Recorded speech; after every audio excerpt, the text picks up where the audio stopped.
dardaarkan surkiisa oranaya waxa weeyaan mas'uuliyadii ubadka ee anagu ayna saareen waalidku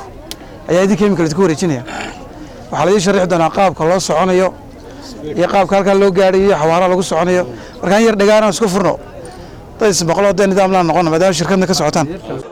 bismillaahir rahmaanir rahiim maanta waxaanu amba bixinaynaa ardadii scholarship ka heshay Ethiopia kolka ardadaas oo loo dadaalay goolkii laga bixiyay basaskii la saaray taaliintoodu bilaash noqon doonto hadii alla yiraaho waxaynu filanaa mustaqbal wanaagsan ayagoo sita taaliin inay wadanka ku soo noqdaan iyagana waxaanu rajaynaynaa inay wax bartaan aqoonna liimaadaan wadanka sida wadanka wuxuu talaan waay wadanku u baahan yahay aqoon bah loo maraa kulka waa mabax madaxweynaha ilaahay khayr ha siiyo isaga noolka ka bixiyay una xiray iskuulada public ah oo kaliya inay tagaan magaranaysaa ka faa'iideystaan scholarship-ka kolka madaxweynuhu waa mahadsan yahay ardaydana guul iyo gobonimo la rajaynaynaa iyo iyagoo sita cilmi inay wadanka ku soo noqdaan insha Allah taala wassalaamu alaykum warahmatullahi wabarakatuh iyo tirawal iyo ardayba waxaanu doonaynaa nabadgelyo ubad baa la qaadayaa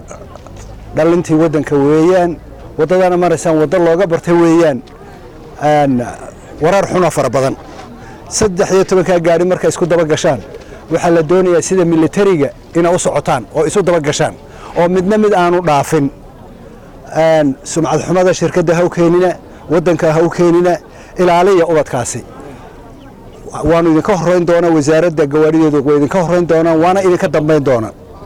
laynkaas haysataan baabuur dhaafi kara ma jiro yaanu jirin haddii mid istaago weyn iswada taagayna oo waxa helabaynu ogaanayna kolba intii la siman sida hal ogaado waa sida idin sheegay agaasimuhu ubadkan waal idinka iyo mas'uuliyadooda idinku soo wareegtay nin walba sidaad ilmaha ka ilaalinayd wuu ku jiraa qaar badan oo kale wax ku tahay abtaa oo haw walaalo haw aabbo haw way ka buuxaan ilaaliyo sida kuwa ilaalin lahayd dhamaantooda walaaliya ardaydana waxaanu leenahay arday yahay fasal marka gashaan baabuurta dadka roon ee masterka doonanaya kuwaas madax idin noqonaya kuwaas idin kala hagaya kuwaas idin kala hagaajinaya edeb iyo dhaqan baa la idinka doonaya idinkuna inaad ku tagtaan buuqa iyo qaylada maalin hore waataynu ka balanay looma baahna wadankan waxa mithashan Somaliland marka gashaan meeshaasi Somaliland ba mithashan qof walba dabeecad lagu arko iyo ba wadankeena